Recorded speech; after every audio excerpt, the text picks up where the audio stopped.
اور اللہ تبارک و تعالی بما تعملون خبیر، جو تم کر رہے ہو سب دیکھ رہا ہے، تمہارے کاموں سے باخبر ہے۔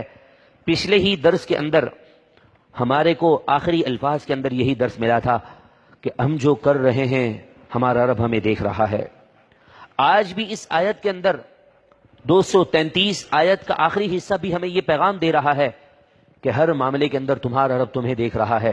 اور اس آیت کے اندر بھی مفہوماً یہی ہے کہ تم جو تو کر رہے ہو تمہارے کاموں سے تمہارا رب باخبر ہے، بے خبر اور غافل نہیں ہے، یعنی جو تم کر رہے ہو تمہارا رب تمہیں دیکھ رہا ہے۔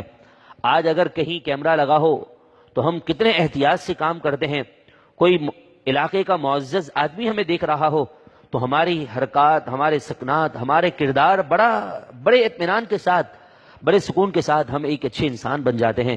لیکن ہم یہ کیوں بھول جاتے ہیں کہ ہمارا رب ہمیں دیکھ رہا ہے؟